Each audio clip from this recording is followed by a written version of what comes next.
और जैसे ही महाराज बाहर को जाने लगे तो उन्होंने कर्माबाई से कहा, अरे बेटी कर्माबाई, देख मैं कुछ दिनों के लिए तीर्थ यात्रा को जा रहा हूँ, लेकिन ध्यान रहे कि मेरे ठाकुर जी घर में बैठे हैं, तो मेरे ठाकुर जी को भोग लगाती रहना। और जैसे कहा कि मेरे ठाकुर को भोग लगाती रहना, तो कर्माबाई ने कहा, ठीक है पिताश्री, आपने कहा तो मैं भोग अवश्य लगाती रहूंगी। अब क्या हुआ, कर्माबाई के पिताश्री तो तीर्थ यात्रा पे चले गए और कर्माबाई ने क्या किया, पिता के आदेशानुसार सुबह सो के उठी और उठ करके सोची, हमारे पिताश्री ने कहा था कि ठाकुर को भोग लगाना देना, अब बिना ठाकुर के भोग लगाए कुछ नहीं खाना पीना। तो मानो कर्माबाई ने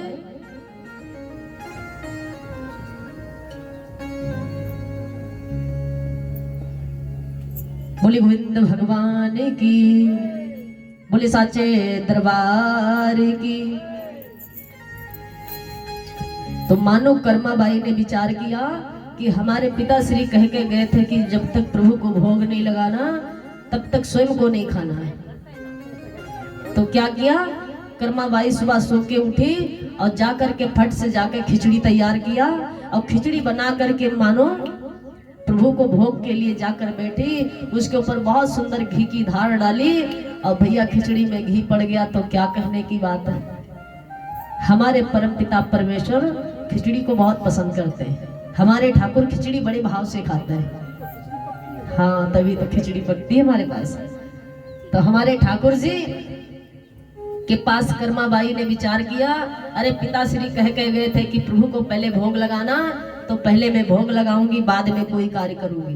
तो कर्माबाई ने क्या किया, ना घर में झाड़ू लगाया, ना पोछा किया, ना स्नान किया, पहले जा करके उसने खिचड़ी को तैयार किया। अब खिचड़ी बना करके मानो ठाकुर जी के पास पहुंच गई, घी की धार डाला, अरे ठाकुर जी आइए ना, भोग पाइए। अब भैया उनके पिताश्री तो ऐसे लगा देते थे, और हम आप हमारे भक्ति भी ऐसे बहुत सरल हैं कि कहते हैं भैया भोजन बन गया, अब जाओ ठाकुर के सामने रख दो, थाली को आचमन करा दो, ठाकुर जी ने भोग पा लिया। लेकिन ऐसा नहीं भोग लगाना चाहिए। अरे प्रभु को भोग लगाना है तो बड़ी सुंदर थाली में भोजन परोसो और ले जाकर के वो भोजन प्रभु के सामने रखो और अपने हाथों से जिमाओ, जैसे हम अपने हाथों से खाते हैं ना, पाते हैं, वैसे ही ठाकुर जी को खिलाना चाहिए।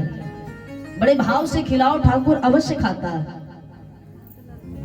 तो मानो कर्माबाई ने कहा, अरे ठाकुर खाओ। जब ठाकुर नहीं खाए तो सोचा पिताजी का नियम होएगा कि शायद हाथ से खिलाते होंगे, तो कर्माबाई ने फिर हाथ से खिलाया, ठाकुर जी आप पा लो। और जब परमात्मा नहीं आए तो मानो वो रोने लगी, अरे ठाकुर जी हमसे क्या गलती हो गई, हमारे पिताश्री कह के गए थे कि प्रभु को भोग लगाना, और हम भोग बना के लाई हैं बड़ी भाव से, और तुम भोग नहीं पा रहे हो, तो जब तक पिताजी आएंगे तब तक तुम दुबले हो जाओगे, तो भोजन पा लो। और ठाकुर नहीं आए, जब नहीं आए तो और जोर से रोने लगी, ठाकुर नहीं आओगे तो हम भी कोई कम नहीं है, जब तक पिता नहीं आएंगे तब तक हम भी भोजन नहीं करेंगे, ऐसे ही बैठी रहेंगे। और जैसे मानो प्रण कर लिया, संकल्प कर लिया कि जब तक हमारे पिताश्री नहीं आएंगे तब तक हम भी भोजन नहीं करेंगे, जब तक ठाकुर जी आप भोजन नहीं कर लेते तब तक मैं भोजन नहीं पाऊंगी। तो मानो कन्हैया प्रेम में प्रफुल्लित हो गए, आनंदित हो गए कि अरे ऐसी भक्ति है कि कह रही है कि जब तक मैं भोजन नहीं पाऊंगा तब तक ये भोजन नहीं पाएगी। तो ठाकुर को आना ही पड़ा। क्यों? क्योंकि जो भाव से बुलाता है परमात्मा उसी के पास जाता है। तो बड़े भाव से आज कर्माबाई ने प्रभु को भोग लगाया, और प्रभु ने कर्माबाई की जब खिचड़ी को खाया है तो मानो प्रभु को इतना आनंद आया उस स्वाद में कि मानो प्रभु कहना चाहते हैं कि कर्माबाई अरे जल्दी जल्दी और खिला दो। कर्माबाई की खिचड़ी को खाकर प्रभु कहते भैया कि ज्यादा अच्छा भोजन भी, अब हमारे संत महात्मा क्या हर किसी की बात करते हैं कि संत सुखी विचिरंत मही। तो मानो परमात्मा आज कर्माबाई की भक्ति से प्रसन्न हो गए। अरे कर्माबाई क्या तूने खिचड़ी खिला दिया कि ऐसा स्वाद मुझे कहीं नहीं आया। एक तो विदुर काका के घर विदुरानी के छिलकों में स्वाद था, और दूसरा तेरी खिचड़ी में स्वाद है। तो प्रभु मानो कर्माबाई की खिचड़ी में भोग लगाते रहे। कर्माबाई दिन प्रतिदिन का नियम था, ना झाड़ू लगाए ना स्नान करे, और जाकर के खिचड़ी बनाकर ठाकुर जी को खिलाती, और ठाकुर जी बड़े भाव से पाते रहे। अब समय काल व्यतीत हुआ कि कुछ दिनों के बाद दिन एक आया, एकादशी का व्रत। एक महीने में 2 बार एकादशी का व्रत पड़ता है, एक महीने में 2 एकादशियां आती हैं। तो मानो कहते हैं भैया एकादशी वाले दिन चावल नहीं खाना चाहिए, चावल नहीं खाना चाहिए। तो इधर क्या हुआ, जगन्नाथपुरी मंदिर से भगवान आते थे कर्माबाई के घर भोग लगाने। और उधर जगन्नाथपुरी में क्या हुआ, जो मंदिर जी के पुजारी जी थे उन्होंने कह दिया भैया आज एकादशी का व्रत है तो हमारे भंडारे में चावल नहीं बनेगा, आज तो भोजन ही नहीं बनेगा। अब ठाकुर जी को तो लत लग गई ना खिचड़ी की। अब ठाकुर जी ने विचार किया कि यहाँ कुछ मिलने वाला नहीं, तो ठाकुर जी सुबह फटाक से पहुंच गए कर्माबाई के पास। अब कर्माबाई ने आज विचार किया, अरे आज एकादशी का व्रत है तो चलो झाड़ू पोछा करके तब खिचड़ी बना के ठाकुर को पमावेंगे। तो मानो कर्माबाई अपने घर में झाड़ू लगा रही, और ठाकुर जी को बड़ा तेज भूख लगी। पहुंच गए, अरे कर्माबाई लाओ ना हमें भोजन खिलाओ, अरे हमें भूख लग रही है। और जैसे कहा हमें भोजन खिला दो, तो कर्माबाई प्रभु को डांट देती है, अरे रुक जाओ ना, बड़ा भूख लगी भूख लगी, अभी हम थोड़ा झाड़ू लगा लेती हैं, पोछा कर ले, तब तुमको खिचड़ी खिलाएंगे। प्रभु ने कहा नहीं, पहले मुझे खिचड़ी खिला दो, झाड़ू बाद में लगाना, पहले मुझे खिला दो ना। तो परमात्मा प्रेम का भूखा है। तो मानो कर्माबाई बिना स्नान किए क्या करती हैं, फिर खिचड़ी को तैयार किया, प्रभु को खिचड़ी खिलाया, और खिचड़ी को खाकर प्रभु आनंदित हो गए। अब विचार कर रहे हैं कि देर हो रही है ना, कर्माबाई झाड़ू लगा रही, पोछा कर रही, समय विलंब हो रहा। तो क्या हुआ, प्रभु जल्दबाजी में खिचड़ी तो पा लिए और मुंह धोना भैया भूल गए।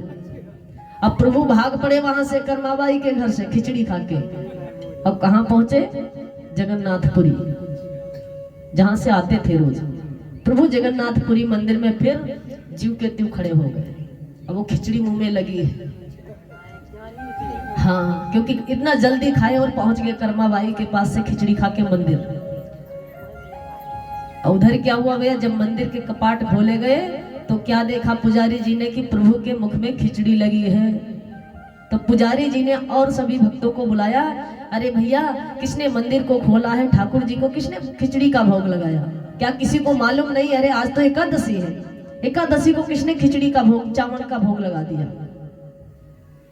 मानो सभी ने बताया, महाराज आपने सुबह पूजन कराया, प्रभु का श्रृंगार कराया और सजाया आपने, और चाबी कुंजी आपके पास है, कौन जाएगा ठाकुर के पास, जब ताला लगा है तो कौन जाएगा ठाकुर के पास, हम नहीं गए।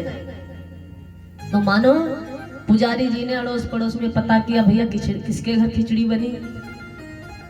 पता लगाते लगाते कहाँ पहुंचे, कर्माबाई के पास। मालूम हुआ कि कर्माबाई के घर में आज खिचड़ी बनी थी। तो पुजारी जी ने कर्माबाई को डांटते हुए कहा, अरे कर्माबाई क्या तुझे मालूम नहीं कि आज एकादशी का व्रत है, अरे तूने तो हमारे ठाकुर जी को जा करके खिचड़ी को भोग लगा के आई, क्यों लगाई। कर्माबाई ने डांट दिया, अरे वो पुजारी जी चुप रहो, मेरी क्या लगी कि मैं तुम्हारे मंदिर जाऊंगी, अरे तुम्हारे ठाकुर को भोग लगी थी, वो तुम्हारी थोड़ी है, वो मेरे पास आवे, रोज भोजन पाके जाते, रोज खिचड़ी खा के जाते, आज कोई नई बात थोड़ी है।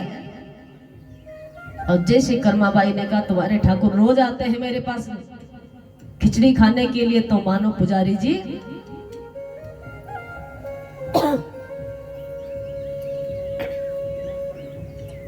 मानो पुजारी जी की विस्मृति हो गई, भूल गए, अरे हमारा ठाकुर आएगा इनके पास खिचड़ी का भोग लगाने। बोले कर्माबाई मुझे विश्वास नहीं हो रहा, ऐसा तो नहीं मैं कोई स्वप्न देख रहा हूं कि तू कह रही कि ठाकुर तेरे पास आते भोग लगाने। कर्माबाई ने कहा हाँ हाँ, जाओ अपने ठाकुर से जाकर पूछो। और जैसे कहा जाओ तो मानो कर्माबाई की परीक्षा का समय आ गया। तो परमात्मा ने सोचा, अरे कर्माबाई के पास पुजारी जी पहुंच गए, तो मानो प्रभु ने स्वयं बताया, अरे पुजारी जी स्वप्न के माध्यम से कहने लगे, पुजारी जी कर्माबाई के पास पूछने जाते हो? अरे कर्माबाई बड़े भाव से भोग लगाती है और मैं उसका भोग पाने निश्चय ही पहुंच जाता हूं, इसमें कोई संशय नहीं है, कोई शंका नहीं है।